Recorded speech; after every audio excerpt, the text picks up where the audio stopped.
Time for the AFC North predictions. We just did the East, so if you want to check that out, but we're doing every single team's predictions in the NFL. I've mapped out every single thing. Only 8 weeks till the season, depending on when you see this, so let's jump right into it. Starting with the Cleveland Browns, pretty obvious they're going to be dead last. I'm interested to see if they do start Deshaun Watson or if they stick with Shedeur Sanders, Dylan Gabriel still on the roster. They drafted Taylor Green in the last round, 7th round last year out of Arkansas, so interesting quarterback competition, that's for sure. Watson's in the last year of his deal, so it's almost like he kind of has to play because they spent so much money on him. But at the same time, if he gets injured again, I feel like he definitely hasn't had a chance to prove himself, 100%. But at the same time, you got to move on, right? I mean, this has been just something happening in the mix for the longest time now, and now you actually have a decent team. I want to put the Browns at 7 wins, but I don't see it possible just the competitiveness that's in the AFC North. So you got Quinshon Judkins. Great offensive line now with drafting Spencer Fano, Zion Johnson, getting Elton Jenkins in free agency, Titus Howard trading for him. This O-line is probably one top 12, top 10 in the league. I think it's going to be really good. And then the defense, obviously there's some question marks in terms of you lost Jim Schwartz, you bring in Todd Monken. Is that defense going to look the same? Then you trade Myles Garrett, you bring in Jared Verse, yes, but I don't know how this defense is going to look. Schlesinger, Mason Graham, Quincy Williams, Denzel Ward, Grant Delpit. There's so many good names on this team.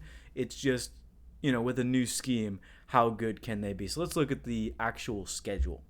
So I have the Browns at 5-12. Again, like I said, I wanted to put them at more wins. I think, honestly, 5 is fair, honestly, just for this team. Jags, Bucks, I wanted to give them one win there. They'll beat Carolina, I think. One of the Bucks or the Panthers. 2 tough road games, Jags, Bucks. Panthers, they win. Steelers, they split.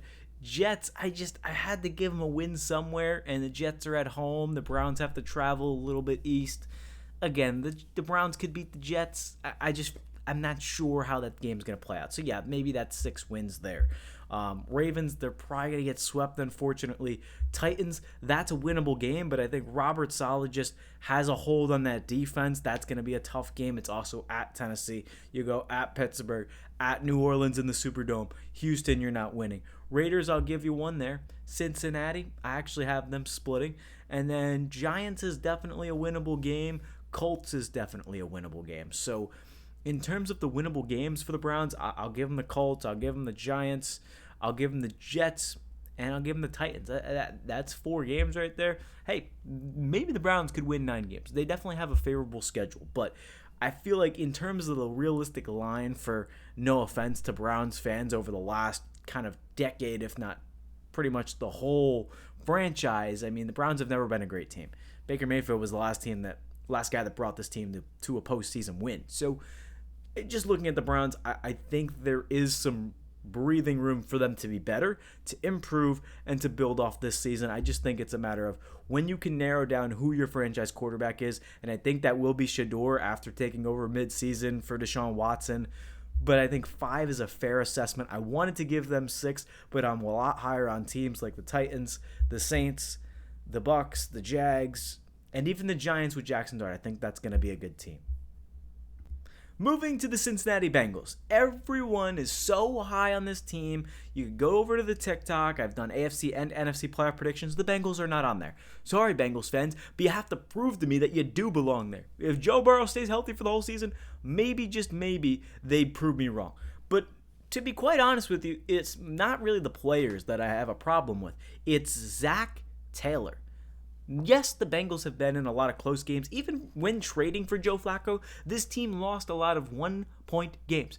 They lost 39-38 to the Jets. They lost to the Bears 47-42. You can't score 40 points and lose a game. That is a no-no. So for me, I don't think Zach Taylor has proved enough to be maybe the long-term answer. He's been there for 7 years.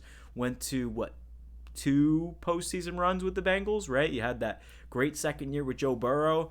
I just, for how great this team is, I think this was the time to ditch your your head coach in Zach Taylor and go after a guy like Clint Kubiak. Yes, it would be a tough thing to transition an offense like the Bengals to a completely different, the Bengals offense is very pass, pass, pass, pass, pass, pass, pass, and Clint is like a very run, play action. So yeah, but at the same time, like I just don't think Zach Taylor's the guy to get the play calling done. Now, granted, there wasn't many options outside of him last year, so I understand, keeping him. Okay, Joe Burrow got hurt, yada, yada, yada. But there's no reason this team shouldn't be a playoff team, and they're going to miss the playoffs. Because that's just how it goes. So let's look at the defense. A lot of people have been scolding me in the comments like, oh, they picked up Boye Mafe, they picked up Jonathan Allen, they picked up they picked up Brian Cook. Okay, great. Are any of those players all pros or crazy great to where they can game change? Like, no offense to Boye Mafe and the Seahawks, but he was kind of a role player. You're replacing Trey Hendrickson with Boye Mafe. Do you hear what you're saying? Jonathan Allen's a good pickup. I don't even love the Dexter Lawrence pickup. Yes, he's 29, but like for a defensive tackle who had a little bit of injuries last year, I don't know. I don't think this defense is going to be as crazy middle of the pack as people are expecting. I still think they're going to be bottom 12, maybe top 20 in terms of pass rush. Like I don't believe in them. Last year they hired Al Golden, the defensive coordinator from Notre Dame, and I didn't love it at the time, but then you bring him back for a second season, okay, but I just kind of wish they went after like maybe a Brian Flores or like a Vic Fangio before they got hired to their respective teams. Like, the Bengals defense has been the biggest problem, and even if Joe Burrow stays healthy and throws for 5,000 yards, yes, maybe the Bengals sneak into the playoffs at 10, 11 wins, but it's going to be barely because I am so much higher on the Ravens. But also, the next team, we'll get to the Bengals. We'll just go ahead and we'll just look at the record because, like, I think 9 wins is a little bit underappreciated. I definitely botched the record. It's tough. Buccaneers week 1, okay, they win. Houston, Pittsburgh, you split with Pittsburgh. Houston's a tough game. Jacksonville, they win at home. Miami, okay, I think this is fair so far. Bye week. Ravens, loss. Titans, Falcons, Steelers, gave them all wins. Think that's fine. Washington, you're going to probably yell at me.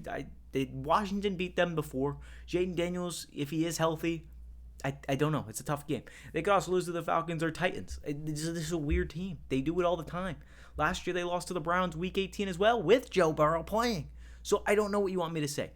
Lose to the Saints. Yes, I know it's at home. They could win that game. I don't know.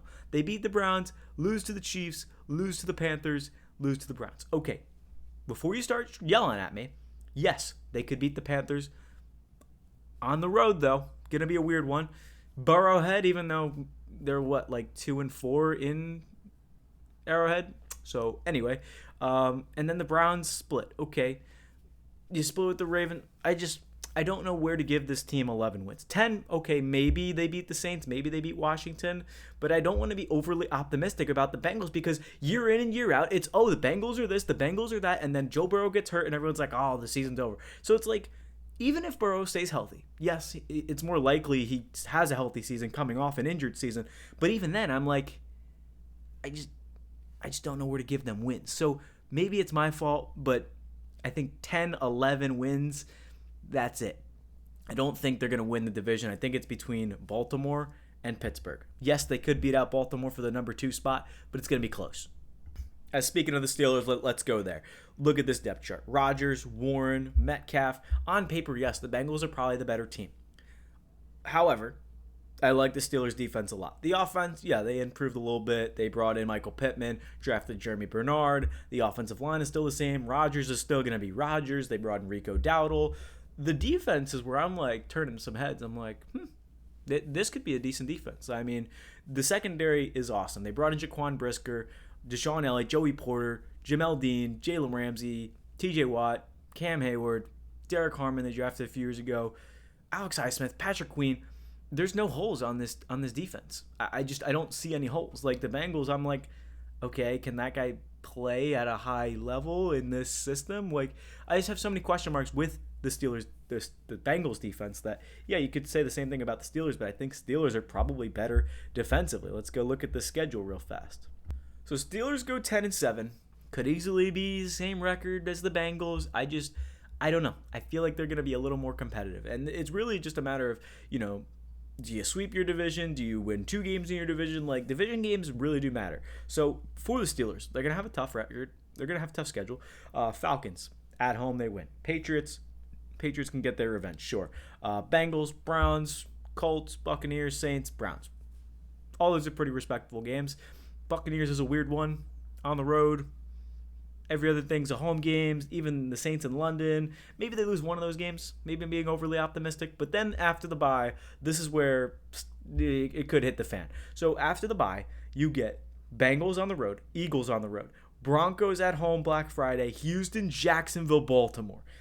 It's just a gut punch. So now that I'm overlooking it, and to be fair, I've looked over these records 150,000 times. Yes, now I'm looking at it and I'm thinking, okay, if I'm actually giving the Bengals more props, they could easily be second. And that's probably how it's going to go. But I'm not changing it now. It's just, I've changed it 100 different times. It's not happening. So for the schedule the back half of the year, it really does depend on what the Steelers do in the first half of the year. Because if they do go, what is that? 1, 2, 3, 4, 5. If they do go 6-2 to start the season, this is definitely for this half of the season because, you split with Baltimore. That would be a great thing. You beat Carolina, beat Tennessee. Jacksonville, they could beat. That's a tough game. Broncos, I kind of gave them one win because this is a competitive team that can beat either the Bengals, Eagles, or Broncos, or Houston, or Jacksonville. Houston, they can get their revenge on for the postseason. But I'm not going to be overly, joyous with the wins here. It's a tough back half of the year. Even Tennessee, even Carolina, those are tough games. So this is the schedule for the Steelers, and I really don't see many more than 10 wins. I think 10 is generous.